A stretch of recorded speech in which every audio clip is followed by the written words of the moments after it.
Halo, assalamualaikum warahmatullahi wabarakatuh. Jumpa lagi bersama channel Rai di cerita misteri.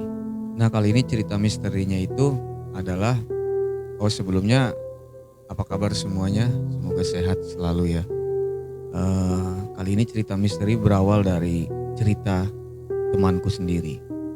Jadi langsung aja di waktu itu aku pernah diceritain sama temanku yang memang dia ini pernah mengalami satu kisah yang memang ketika dia pulang kerja.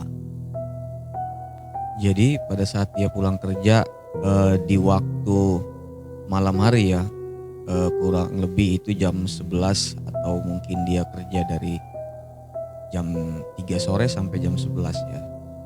Nah, pulang malam itu dia melewati satu lorong atau satu jalan yang memang konon cerita di situ memiliki cerita misteri. Jadi lorong itu memang sedikit angker ya, atau bisa disebut juga gelap, minim pencahayaan di jalan itu. Nah, di suatu malam dia mau pulang kerja, kata dia ada dua lintasan jalan yang bisa untuk dia lewati untuk jalan pulang, tetapi untuk jalan yang angker ini, yang agak sepi ini, kata dia itu jalan alternatif yang cepat untuk sampai ke rumahnya. Jadi dia pun di perjalanan itu memilih untuk melewati jalan yang angker itu atau jalan gelap itu. Nah, sesampailah dia di depan jalan gelap itu, kata dia mengalami yang namanya merinding. Gitu, merinding ya, bulu kuduk berdiri kata dia. Jadi ya mungkin di awal jalan gang itu dia berpikir bahwa positif, bahwa mungkin ini hanya dingin aja karena waktu malam ya. Dan dia pun melanjutkan perjalanan di lintasan jalan angker itu. Kata dia lumayan panjang, guys. Jadi jalan itu emang lumayan panjang, sekitar beberapa ratus meter untuk sampai ke pemukiman warga yang memang udah ada perumahan gitu. Jadi sebelum itu memang lapangan luas yang memang membentang jauh dan sepi, sunyi, gelap.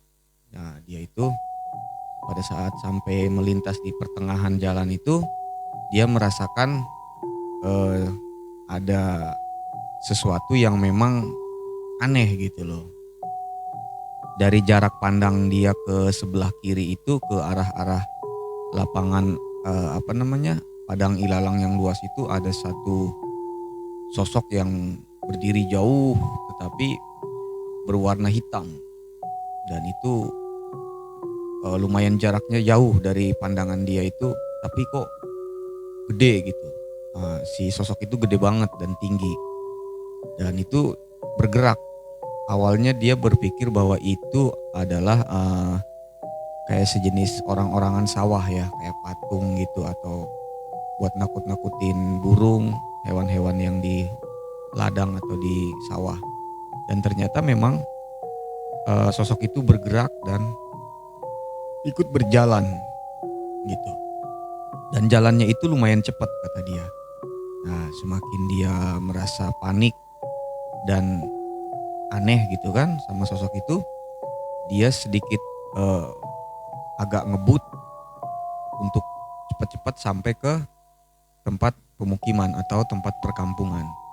Nah, sesampailah dia di perkampungan depan, ada warung kelontong ya, warung sembako. Dia berhenti dan membeli rokok. Lalu dia bertanya kepada pemilik warung itu, apakah di tempat yang gelap itu memang suka ada tempat ada apa yang aneh gitu ya. Dan si warung itu memang orang lama, maksudnya orang yang sudah bertahun-tahun di situ, dan menceritakan sedikit bahwa kalau orang yang melintasnya malam ya di waktu jam-jam dini, jam-jam sekarang ini, biasanya ada aja gangguannya di situ, tetapi nggak usah takut karena memang itu udah biasa.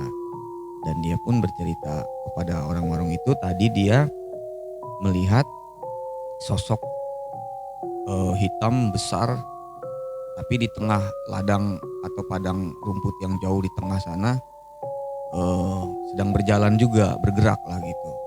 Nah, jadi orang warung itu berkata bahwa memang sosok itu yang sering menampakkan wujudnya di eh, tempat itu gitu loh, lokasi itu. Jadi dia sendiri pun eh, istighfar, dan ya mungkin baru malam itu dia mengalami eh, gangguan itu, maksudnya sosok itu. Nah, dia melanjutkan jalan untuk perjalanannya untuk pulang. Sesampainya di depan rumahnya, dia sedikit duduk di teras rumah dan ngelamun, membayangkan hal tadi, kejadian tadi itu. Dan dia pun menceritakan kepada ibunya di rumah bahwa dia habis ngelihat sosok tinggi besar dan gelap, maksudnya hitam.